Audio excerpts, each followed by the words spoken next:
Vamos então ao sétimo ano para a semana 3 do PET, volume 3. E o tema de vocês é a organização das sociedades pré-colombianas. Quem foram os povos maias, astecas e incas? Vocês já ouviram falar deles? Foram os povos que dominaram boa parte das Américas antes da chegada dos europeus no continente no século XVI. A civilização maia foi a primeira a se consolidar como um império, atingindo o auge no final do século IX, época em que o território maia se estendia do sul do México a Guatemala. Arqueólogos especulam que as guerras ou esgotamento das terras cultiváveis levou a civilização a um rápido declínio a partir do ano 900. No início do século XVI, quando os espanhóis desbravavam a América, os maias encontrados eram simples agricultores que apenas praticavam os rituais religiosos dos seus ancestrais. Já os astecas estavam no auge desse período. A civilização deles surgiu mais ao norte do México, enquanto seus vizinhos maias entravam em decadência. Os astecas começaram a crescer por volta do século XII, formando alianças com estados vizinhos, montaram um grande império que ainda estava se expandindo quando ocorreu o contato com os espanhóis em 1519. Em apenas 2 anos, os invasores do Velho Mundo dominaram o mais importante centro asteca, Tenochtitlán, a atual cidade do México. Era outro império pré-colombiano que chegava ao fim. Na América do Sul, os incas viveram uma história semelhante. Até o século XIV, eram só mais uma tribo indígena espalhada pela Cordilheira dos Andes, mas a partir do século XV se expandiram, atacando vilas vizinhas. Quando os espanhóis chegaram, os incas já dominavam grande parte da área norte do Equador, a região central do Chile.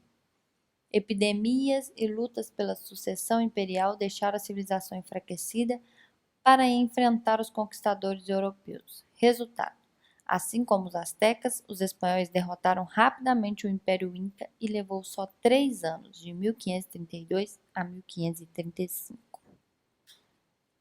Então vamos lá. Leia o fragmento da reportagem Civilização Maia. Esse negócio ficou pequeno, nem sei por que ficou pequeno assim, mas deixa eu ler para vocês. Trecho da reportagem. Os maias formavam uma civilização que foi desenvolvida na região conhecida como Mesoamérica, que se localiza entre o que hoje conhecemos como América do Norte e América Central. A civilização maia teve seus principais centros localizados na Guatemala e no México, mas seus vestígios também são encontrados em El Salvador, Belize, Honduras e etc. São conhecidos por ser uma civilização pré-colombiana e também uma civilização mesoamericana.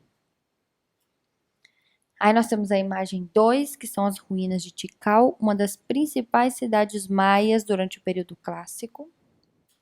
E nós vamos para a atividade. Atividade 1.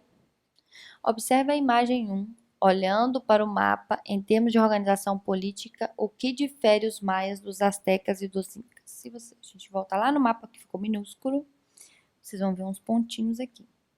Cada pontinho, ó, Chichén Itzá, Mayapán, Tikal, entre outras cidades que estão aqui, você vai observar como que era feita essa organização deles, que era assim, ó. Os maias, assim como os gregos, viviam em cidades-estado, ou seja, cidades com governos, leis e costumes próprios. Em caso de guerra contra um inimigo comum, as cidades maias se organizavam em confederações, mas nunca chegaram a construir um império a exemplo dos astecas e dos incas. Ok? Letra B.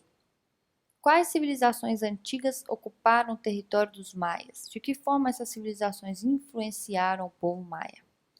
Anterior aos maias viviam aí um dos povos eram os olmecas, né, que provavelmente eles herdaram a forma de se organizarem politicamente, socialmente e na urbanização. Letra C. A imagem 2 representa as ruínas de Tikal, uma das mais das 50 cidades-estado maia. Sobre a imagem, responda: como estava organizada a cidade de Tikal? A cidade-estado de Tikal contava com uma pirâmide que servia de esteio para o templo religioso. Nele se chegava por meio de uma escadaria íngreme. Na imagem podemos observar o centro cerimonial. Ali eram realizados o culto aos deuses, o comércio e as festas religiosas. E em seu entorno existiam as aldeias. Vamos voltar na imagem aqui. Então aqui é a pirâmide, também conhecido como pirâmides escalonadas, por ter esse formato assim, parecendo, né, que é uma escada. O acesso ao templo, onde era feito aqui os rituais religiosos, era por meio da escada. Aqui era o centro político comercial, onde era feito as festividades e tal, né? Moravam nessas redondezas aqui, a maioria era a nobreza e os sacerdotes. No entorno desse centro existiam as pequenas, né, as vilas das famílias camponesas. Como eram as construções?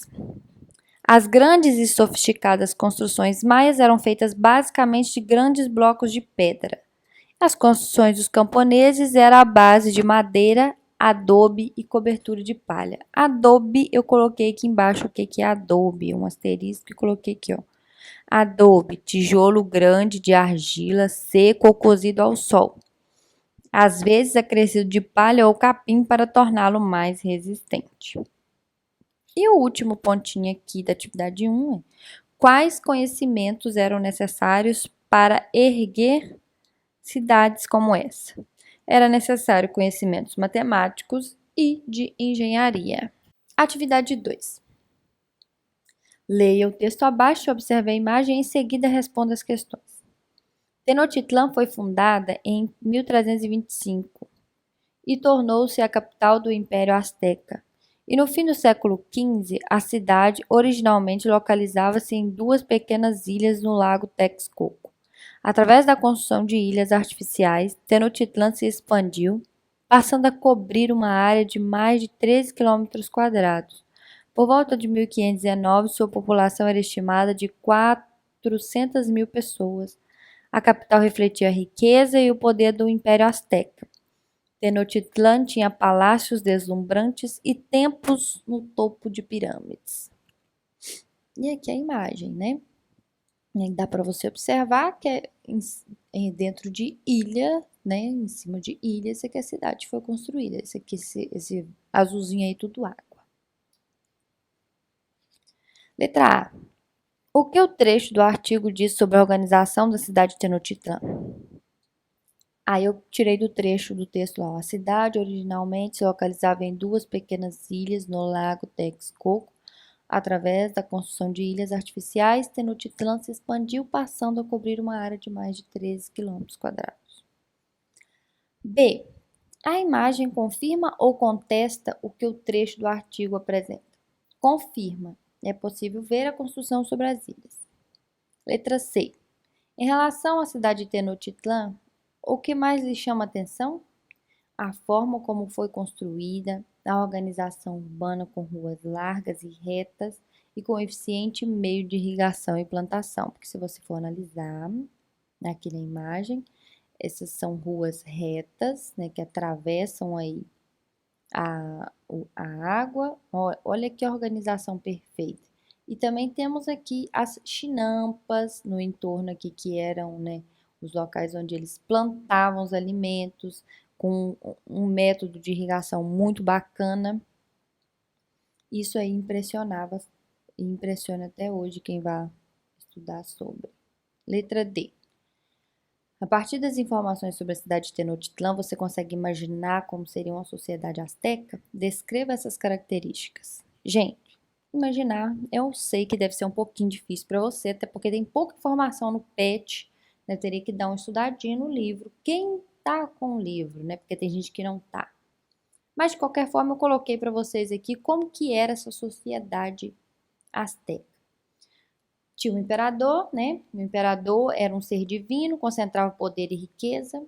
Os nobres ocupavam as funções administrativas, militares e religiosas, e havia os camponeses, que pagavam pesados impostos e eram obrigados a prestar serviço militar.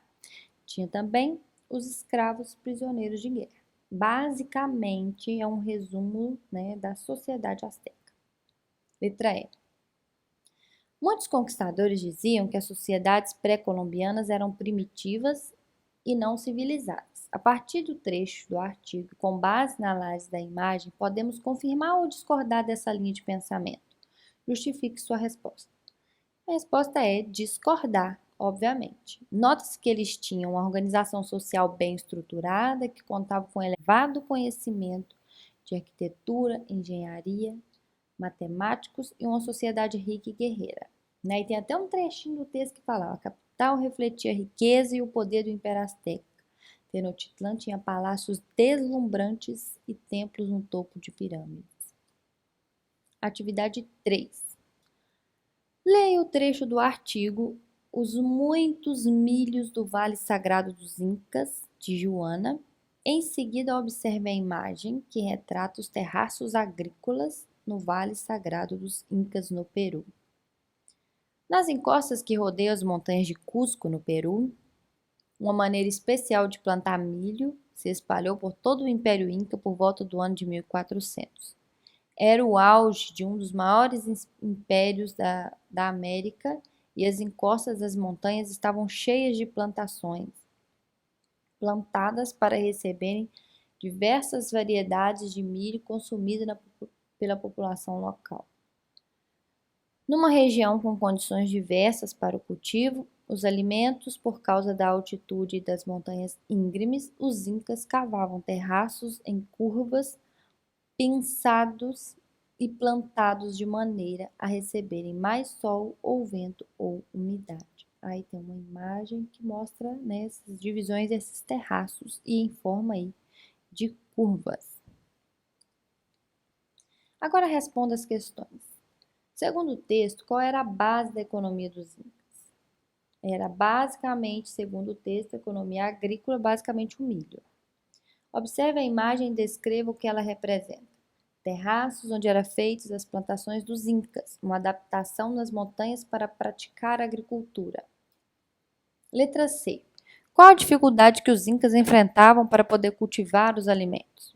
As maiores dificuldades enfrentadas pelos incas eram o território montanhoso, da altitude das montanhas íngremes e a falta de água, né? Eles dependiam da água da chuva, então eles tinham que fazer toda a engenhosidade para que quando chovesse eles pudessem captar essa água, armazenar essa água e distribuir essa água nos terraços que eles construíam aí para fazer as plantações. Qual a solução encontrada por esses povos?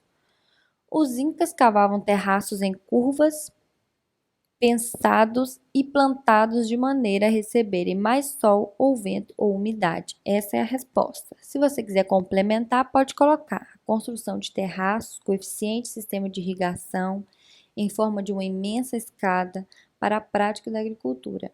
Nos degraus mais altos, cultivavam espécies vegetais resistentes ao frio, como a batata no meio. Isso é separado aí, tá? No meio. Milho, abóbora, nossa, faltando acento aí também, e feijão. Nos baixos, árvores frutíferas. Nossa, meu corretor não me ajudou em nada, que eu digitei isso daí e nem vi também, tá? Vocês me desculpem, mas consertem aí, tá? Igual aqui em cima a água também tá faltando acento. Então, eles dividiam, né? A grande maioria da plantação deles era realmente o milho, né? A base da sobrevivência deles era o milho. O milho era usado para fazer tudo, igual na mesa do brasileiro. A refeição básica é o arroz e o feijão, né? Depois tem os outros complementos. O deles era o milho. Mas eles plantavam também outros alimentos, igual eu citei aí nessa letra D. Letra E. A tecnologia usada pelos incas para poder plantar nas montanhas ainda é utilizada até hoje? Que nome essa técnica recebe? Sim, é usada até hoje pelo fato da região ser muito montanhosa. E o nome dessa técnica é terraços ou terraceamento. Então é isso, graças a Deus. Agora é mão na massa e vamos que vamos. Beijos, queridos.